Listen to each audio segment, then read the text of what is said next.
Yung pick up niya maliit kagad. Nabulabog ang isang subdivision sa North Caloocan ng pagbabarili ng isang babae habang sakay ng kanyang kotse. Pagpasok po nila ng subdivision, siguro mahigit kumulang 200 meters lang po eh.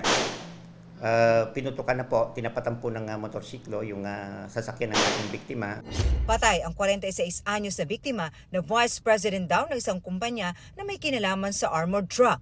Nagtamo siya ng tama ng bala ng baril sa iba't ibang parte ng katawan. 6 na basyon ng kalibre 45 ang na-recover ng mga otoridad sa crime scene. Sinabject na natin sa ballistic upang makumpara natin sa lahat ng shooting incident na nangyari dito sa nationwide po. Sa investigasyon ng Caloocan Police, minanmanan ng mga suspects ang biktima. Sa kuha ng CCTV, makikita ang mga suspect na nakasakay sa motorsiklo na sinusundan ng biktima habang binabaybay ang Teofilo Samson Road.